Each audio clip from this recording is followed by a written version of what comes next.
Ada lagi yang beliau sampaikan. Di antaranya upaya-upaya untuk menjauhkan dari Islam adalah menanamkan keraguan kepada ulama. Sementara ulama adalah pewaris para nabi. Beliau membaca sejarah bagaimana Islam masuk ke Indonesia dari para wali-wali Songo. Kemudian mereka bisa membuat ikatan khusus dengan para raja-raja, dengan pernikahan, lalu turunan-keturunan mereka. Kemudian membangun pesantren-pesantren. Kemudian sampai berkembang Islam. Jadi Islam berkembang, umat itu sudah sangat terbiasa dalam segala permasalahan mereka kembali kepada ulama-ulama yang tersebar di penjuru negeri. Akan tapi hari ini mulai diragukan tentang ulamanya, dijauhkan dari para ulamanya. Sesaat mengatakan ulamanya kolot, ketinggalan zaman, tidak ngerti kemodernan dan sebagainya, sehingga mereka tidak peduli lagi dengan ilmunya para ulama. Maka ini bentuk juga pemutusan daripada baginda Nabi Shallallahu Alaihi Wasallam. Sementara ulama pewaris Nabi, dan ulama adalah yang menyambungkan kita dengan baginda Nabi Muhammad Shallallahu Alaihi Wasallam. Ini kemudian ada hal lain lagi juga yang beliau sampaikan adalah menjauhkan kita dari baginda Nabi adalah dengan menjauhkan kita daripada dzurriyyah baginda Nabi Muhammad Shallallahu Alaihi Wasallam. Sehingga mungkin orang menjadi gelisah, gundah berkenaan dengan cucu Nabi Shallallahu Alaihi Wasallam. Kalau sudah orang tidak punya cinta dan rindu, tidak punya cinta, penghormatan kepada cucu baginda Nabi, bagaimana mungkin mereka akan sampai kepada baginda Nabi Muhammad Sallallahu Alaihi Wasallam? Ada upaya-upaya untuk meragukan hal yang demikian ini. Mungkin sudah mendengar di Indonesia. Mungkin selain dari pesan beliau, kami pesankan dari pribadi kami, ketahuilah bahwasanya kita punya tugasnya menjaga keluarga kita, rumah kita, masyarakat kita, untuk semakin dekat kepada Allah dan Rasulnya. Isu-isu yang selama ini kita dengar, isu tentang meragukan nasab dzurriyyah Nabi SAW yang ada di Indonesia, Anda jangan masuk wilayah itu akan merusak hubungan hati Anda kepada sesama kaum muslimin. Sudahlah, Anda tidak usah ikut membahas masalah ini, tidak usah ikut-ikutan. Karena apa? Semuanya hasilnya adalah gara-gara ini menjadi renggang hati kaum muslimin. Ustadz dengan ustadz renggang, kiai dengan para habaib renggang.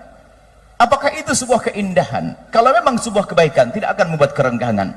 Jadi cukup Anda tidak usah membahas masalah ini. Tugas Anda adalah bagaimana Anda menjaga keluarga Anda. Ini tambahan dari kami.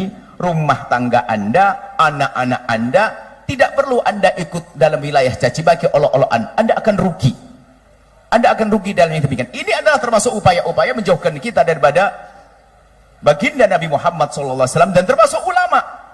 Karena dari kalangan yang saat ini lagi dimusuhi oleh sebagian orang, mereka bukan saja disebut sebagai dzurriyyah Nabi, juga di antara mereka ulama-ulama Rasulullah. Ulama, kalau sudah kita dijauhkan dari mereka, kita jauh daripada ulama. Artinya yang beliau sampaikan tadi adalah kadang menjauhkan para ulama, menjauhkan dari dzurriyyah Nabi, yang kadang dzurriyyah Nabi adalah juga ulama. Apa yang terjadi pada umat nanti? Lihat permusuhan, hari ini terjadi permusuhan. Kami himbau kepada semuanya, wahai para perindu baginda Nabi, pecinta Nabi, pecinta dzurriyyah Nabi, Anda jangan masuk wilayah itu.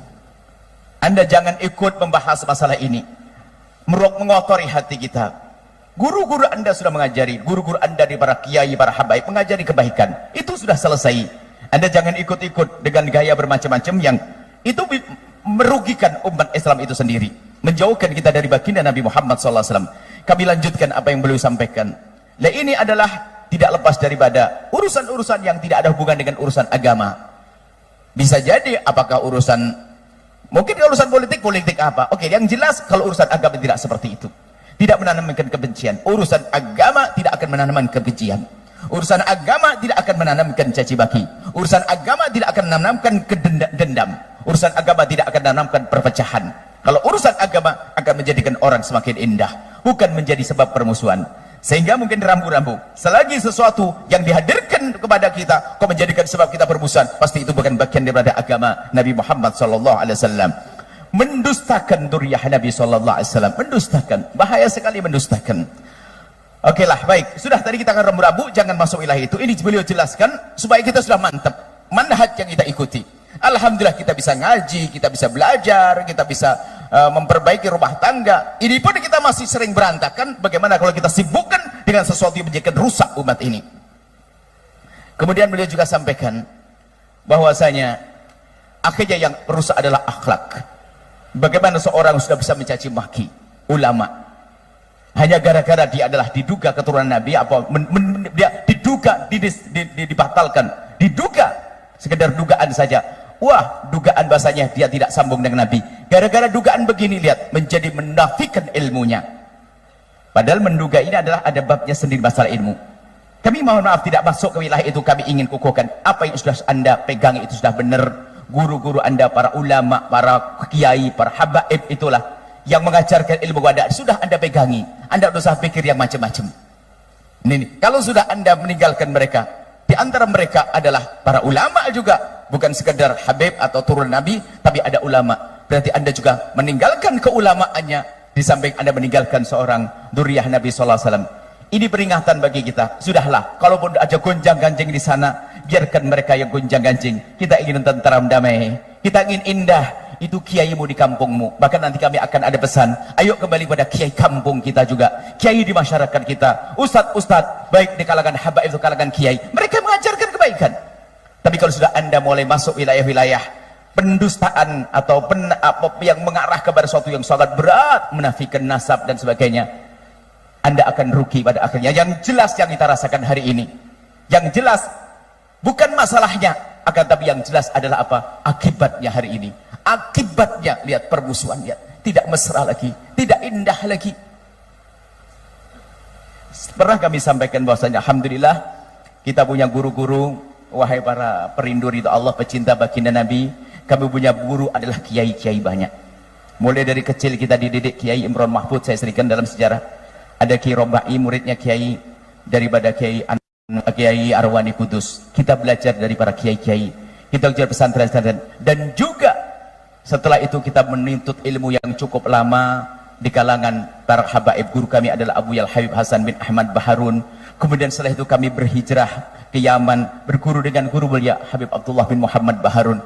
Mereka mengajarkan apa? Mengajarkan yaitu yang selama ini kami sampaikan kepada semuanya. Bagaimana kita adalah di samping ilmiah juga ada indah. Maka dari itu kami sampaikan dari mimbar mulia ini, tolong adanya berita gonjang ganjing ini anda tutup. Jangan anda membahas masalah itu. Anda urusi keluarga anda, anda urusi rumah tangga anda. Yang muncul pesantren, urusan pesantren anda. Menghabiskan waktu membahas masalah itu sudah jelas. Guru-guru kita itu semua, guru-guru mulia, sudah ada usah bahas masalah itu. Ini membahayakan sekali. Akhirnya terjadi permusuhan. Yang kami rasakan adalah permusuhan hari ini. Mungkin ada tiba-tiba gara-gara anda menyanjung satu ustadz atau satu habib, tiba-tiba anda dicaci dan dimarah. Kok bisa semudah itu orang caci maki hari ini? Begitu mudahnya mencaci maki. Tapi bersyukurlah anda kalau anda bukan orang yang mencaci maki. Cukup itu saja.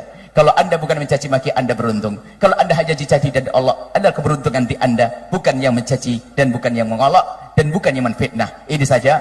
Kemudian kami lanjutkan, kata beliau bahwasanya belum berikan kabar gembira. Ketahuilah bahwasanya semua akan berakhir.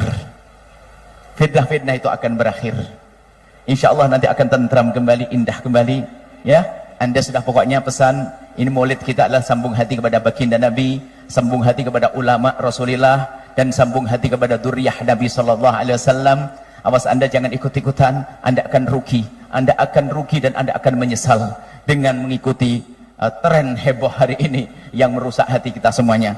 Kemudian beliau juga menyebut kepada semuanya, mulai dari kami, dimulai kami adalah kami yang sangat perlu kepada bimbingan beliau, kami sangat perlu kepada nasihat beliau. Alhamdulillah kami disebut oleh beliau dan didoakan. Ternyata setelah kami juga adalah anda semuanya, dari para habaib yang datang di tempat mulia ini, dan juga dari para ulama, para kiai-kiai, para ajengan-ajengan, juga ada disebut para ibu-ibu juga, para haji-haji, dan para semua yang hadir di sini, dan para solihin dan solihat semuanya.